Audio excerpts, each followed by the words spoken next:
countdown for blast-off.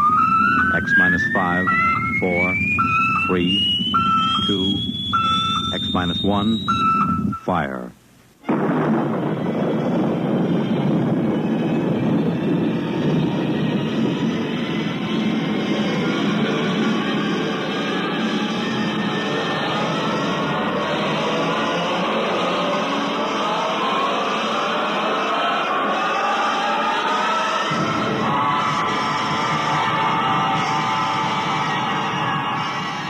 From the far horizons of the unknown come tales of new dimensions in time and space. These are stories of the future, adventures in which you'll live in a million, could be years, on 1,000 maybe worlds. The National Broadcasting Company, in cooperation with Galaxy Science Fiction Magazine, presents X minus 1.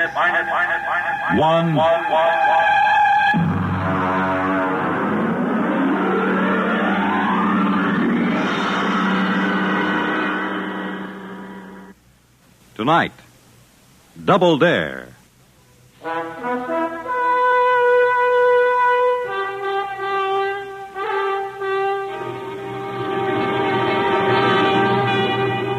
Now, X minus 1. And tonight's story, Double Dare. Our ship sat down on the planet Domerang right on schedule. Kermidge and I stood at the viewport and watched the big Domerangi official cross the field to our landing ramp. He was dressed in a bright yellow tunic, green-gray buskins, and was wearing a glittering jeweled diadem. He was walking in that ponderous way those people always walk. And it seemed like a long time before he actually reached the ramp and climbed into the ship. Welcome aboard. Greetings, gentlemen. I see you have come through the trip in fine shape. My name is Plorvash. I'm your liaison while you are with us. My name's Marner. Pleased to meet you. And I'm Kermidge. Well, what happens now, Plorvash? You have landed at a space port just outside our capital. I have come to take you to your quarters. We are providing you the finest accommodations our planet can offer. We want your working conditions to be of the best. Glad to hear it.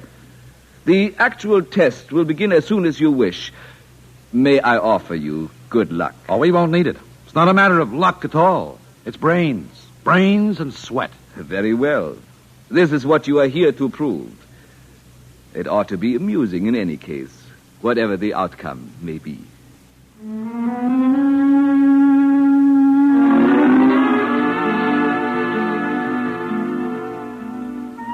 The whole weird deal had begun back on Earth.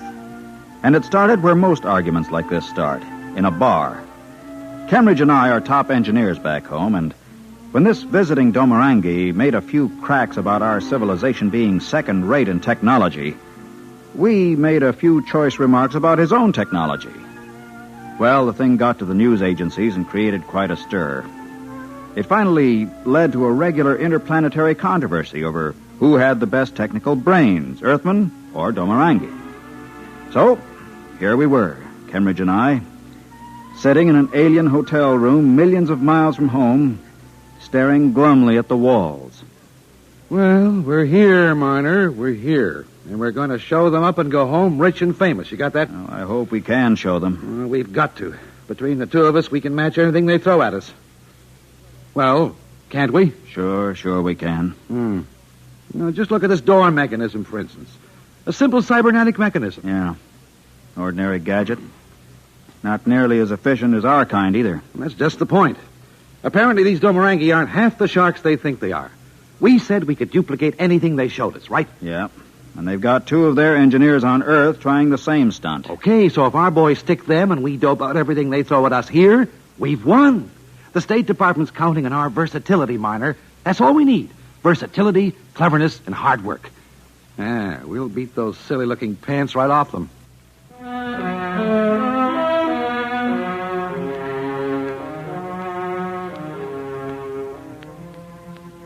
Kermidge always did remind me of a football coach talking to his players at halftime. But at the moment, I was glad of it. I needed reassurance, and his own confidence was infectious. I cheered up, and by the next morning, we were ready to begin our part of the test. Plorvash came to see us again. Well, good morning, Plorvash. Good morning, gentlemen. According to agreement, we have equipped our most modern laboratory for you. We will give you 2 preliminary problems. When you have dealt with them, if you can deal with them, we will give you a 3rd problem. And if we fail on any of them? Why, then we shall have proved our point. Fair enough. But suppose we deal with all 3, Plorbash. How do we win this thing? Do we just go on with your projects until we miss? Oh, no. According to the agreement between our governments, the test is limited to 3 problems only. The same is true for our team on your planet. We consider that if you do indeed complete all 3 projects, you will have demonstrated your ability. I don't like the way you say that. What's up your sleeve? Sleeve? I do not understand the idiom. Never mind. Doesn't make any difference anyway. Just let's get started and prove our point. Yes. I myself am most anxious to observe your attempts.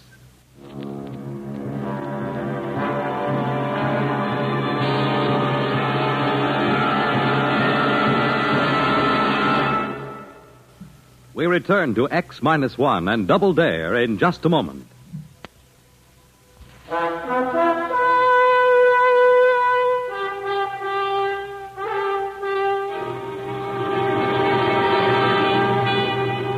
Now back to X-1 and Double Dare. The lab that was to be our workshop until we won or lost this contest was a sumptuous place.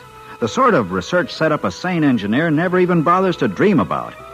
We stood there admiring it, Cambridge and I, while Plorvash waited for one of us to say something. Well, we're impressed. Man, it won't be hard to pull off miracles in a lab like this. You're making it easy for us, Plorvash. We are honest people. If you fail, it cannot be blamed on poor working conditions. Okay. When do we start? At once. Observe your first test. What, that little plastic bottle? The contents. It is a depilator. A bit rubbed on each cheek, and you do not need shave your beard for a week's time. Here is the bottle. Duplicate the product. But we're engineers, not chemists. Never mind, Miner, never mind. Okay, Plorbash, that's the first project. Give us the second at the same time. That way we'll each have one to work on. 2 projects at once? Very well, gentlemen, as you wish. The second is a trap for small house pests. Oh, like our mouse trap, huh? Oh, I do not know your mouse trap, but this is a most ingenious device. Our house pests are color sensitive, and this trap flashes colors as a lure. To catch vorks, we use this. For flames, we activate this device.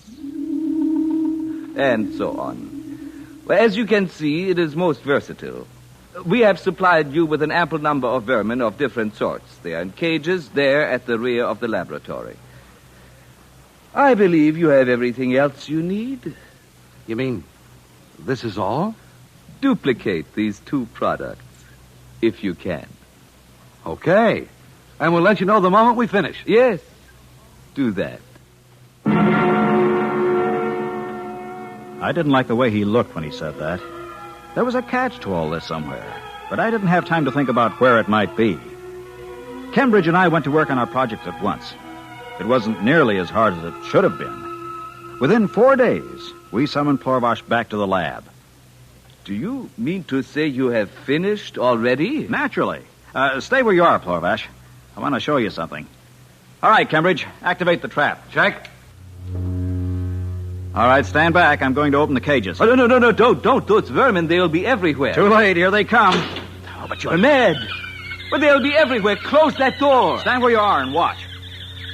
You see? See that? But this is impossible. All running to the same place. Our trap. Look at that. They're in. Every last one of them. Remarkable. Yeah. We've improved on your model. We've built a better trap. Your model only deals with one species at a time. Ours handles every variety. It really is rather surprising. I suppose now you want to know about the depilator. That was easy, you know. With the equipment you gave us, chemical analysis is a snap. But I'm afraid we've improved on the original model here, too. You have? In what way? But used at the proper strength, this depilatory of ours can last indefinitely. The effect seems to be permanent. Indeed. This is a fairly impressive performance, gentlemen. You may be interested to know that your counterparts on Earth have also passed their first 2 tests successfully. Oh, well, good for them. So, it all depends on the 3rd test then, huh? It does indeed. Shall we have that one now? Why waste time? Is that it? That thing on rollers that you've got covered up back there? Yes. Permit me to remove that cover. A machine of some kind. I recognize a type of piston valve, relays, tubes, rods. Let me plug it in for you. Here's the outlet. Now, I press the starting button. So. What does it do? Suppose you remove the plug from the outlet. All right. There. Hey, it's still going. Gentlemen, this is our power source. We use it for transportation and similar things. Duplicate it. This is your 3rd problem. Well, we'll give it a try. I shall be most interested in the results. Most interested. Good day. Cheers.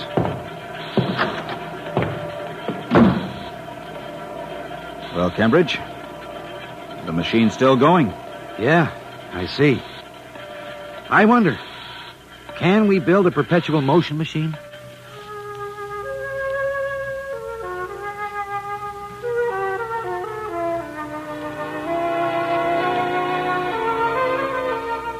Well, it was a challenge, all right. A greater challenge than either of us had anticipated in our wildest dreams. Our heads reeled with the enormity of the ideas. But we worked and worked. I don't even know how long it was, but I think it was about 3 weeks. Finally, we summoned Plorvash, and he came into the laboratory to see our model and his side by side, both humming away with no plugs in the wall. There it is. You have actually done it? Yes.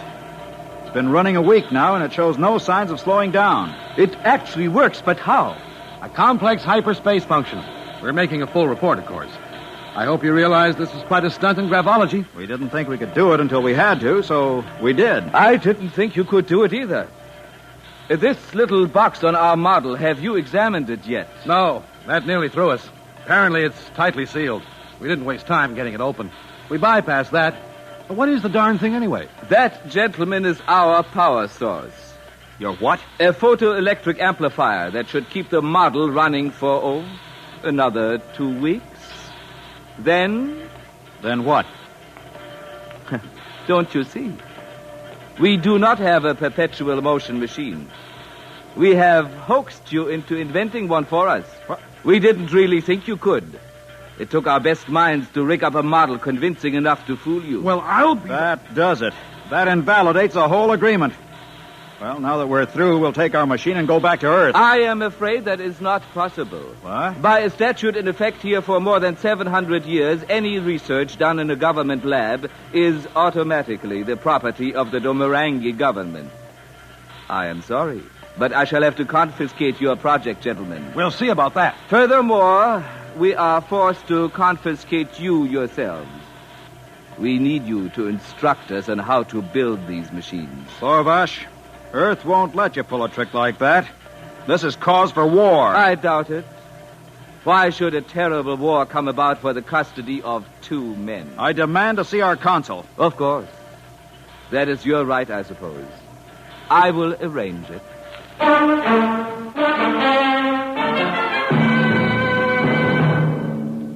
Well, there it was. Now that it was too late, I knew what the cause of my uneasy feeling was.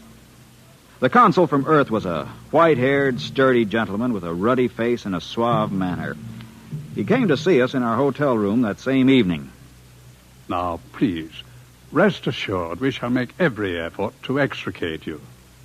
Do you realize what immense scientific prestige you've given to Earth? Fat lot of good that does us now. Well, authorities on Earth have kept me informed on the progress of the 2 Domarangi. They got through the first 2 projects as easily as you 2 did. We already know that. What of it? Well, now, this is the delicate part of the whole affair. I hate to put it into words, But, in fact, the people on the Earth end of this deal had much the same idea as the Domorangi. You mean another double cross? They put them to work on perpetual motion, too? No, not quite. They rigged up a phony anti-gravity machine and told them to duplicate it. Good night. What happened? Nothing yet. I'm told they're working on it very hard. Sooner or later, if they're at all as clever as you two, perhaps they'll hit on it. You'll just have to be patient and sweat it out until they do, and we can make an even exchange. Well, of all the cockeyed situations, you mean we have to wait until they invent anti-gravity? Well, that's the general idea. In the meanwhile, as I say, I will insist that you be shown every courtesy here on Dumrang. Well, they may never discover a workable anti-gravity. Then what happens to us? Wait a minute. Yeah? Minor, Yeah? you know anything about tensor applications and gravitational fields? What are you driving at? I'm thinking of the ideal lab setup they gave us. Do you think those two Domorangi on Earth would mind taking credit for someone else's anti-gravity theory if they were approached properly? Hey, that's right. They must be as anxious to get home as we are. Say, what in the world are you talking about? Consul, would you be above a bit of smuggling, diplomatic immunity and all that? Well, now, I don't know. We build the anti-gravity machine. You smuggle it to Earth and slip it to the Domorangi. Then use it as a talking point for a trade. Well, what do you say? Well, I admit, it does seem the only way out. Very well, gentlemen, I'll do my very best. But there seems to be just one hitch. What's that? You still have to invent that anti-gravity machine. Oh, we'll invent it all right, because you see, we have to. Come on, Cambridge. Let's get to work.